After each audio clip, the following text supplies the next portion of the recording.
Halo guys, assalamualaikum warahmatullahi wabarakatuh.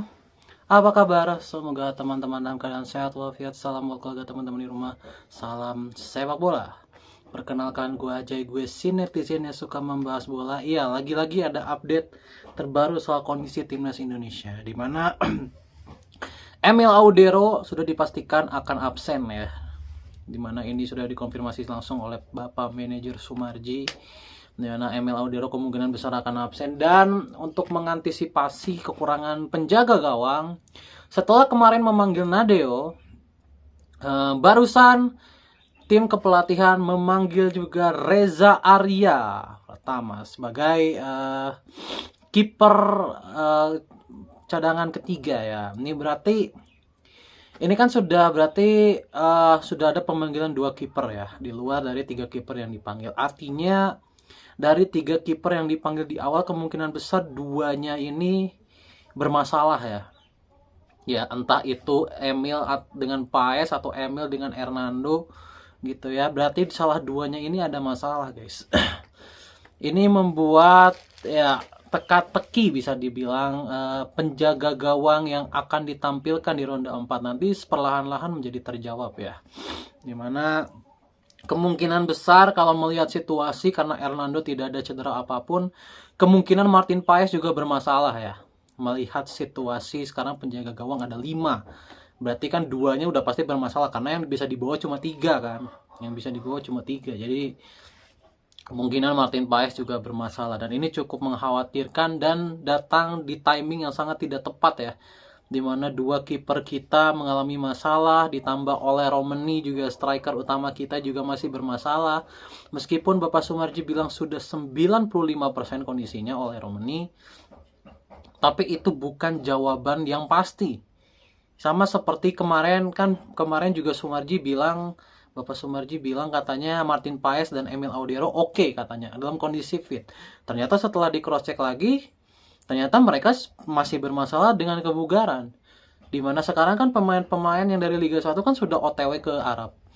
Nah sekarang malah Audero sama Paes ternyata tidak bisa, ya bisa gue bilang tidak bisa join. Jadi ya ini sebuah pukulan telak ya, karena ini adalah masa-masa yang sangat genting teman-teman.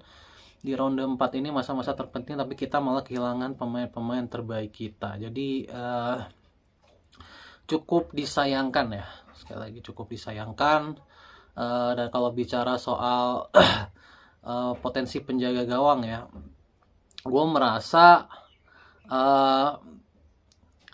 baik Hernando, Nadeo ataupun Reza Arya ya, gue rasa tidak bisa sulit lah menyamai levelnya Paes ataupun Emil. Jadi gue berharap banyak lah ya, sama pertama mungkin ya penjaga gawang pengganti ya, mudah-mudahan mereka bisa naik satu level dari levelnya yang sekarang untuk mengimbangi level Asia. Yang kedua, semoga back-back kita, Itzes, ya mungkin Itzes yang pasti akan bermain terus ya, atau Kevin Dix, atau mungkin Hapner yang main, atau Rizky Ridho, atau siapapun lah, itu mereka mainnya bisa jauh lebih all out. Karena kita sekarang ya, mau tidak mau kita punya penjaga gawang yang agak downgrade ya, dibanding Paes dan Audero kan sisa kiper ini kan ya satu level di bawah, kita harus akui itu.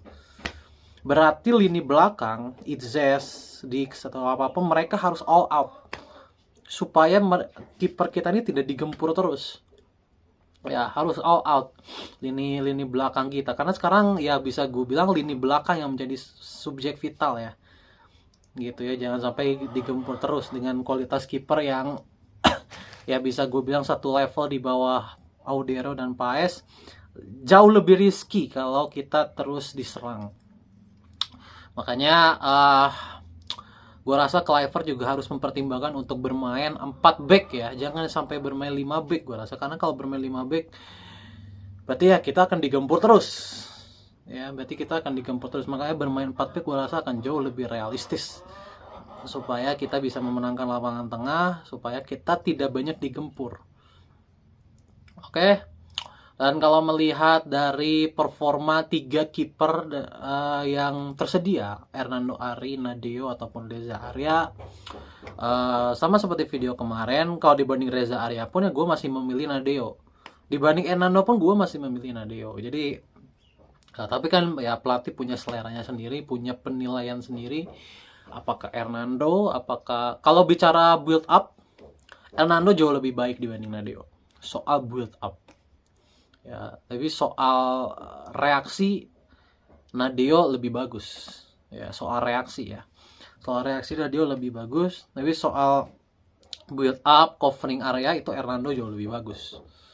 Ya, gitu. Jadi tapi kalau soal ya fundamentalnya dan soal percaya diri itu Nadeo yang masih lebih bagus. Jadi ya head to headnya masih 50-50 lah. Gue rasa antara Nadeo dan Hernando Ari. Dibanding Reza Arya gue rasa cuma untuk jadi pelapis aja gue rasa dibanding kedua kiper tersebut. Jadi ini sebuah pukulan telak sekali lagi.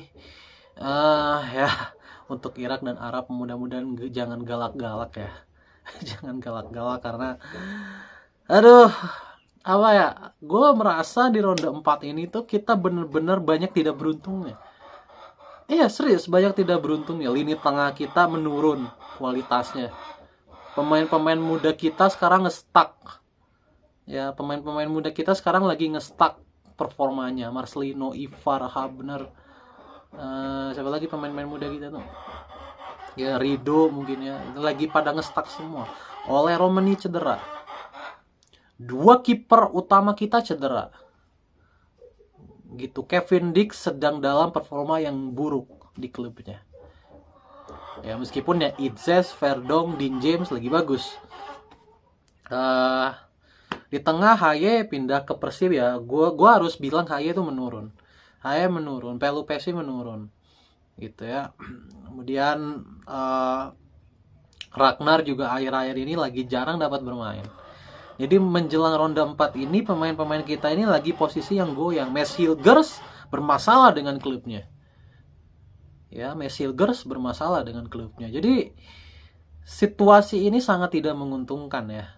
Benar-benar tidak menguntungkan sama sekali. Jadi seolah-olah badai itu datang terus menerpa timnas.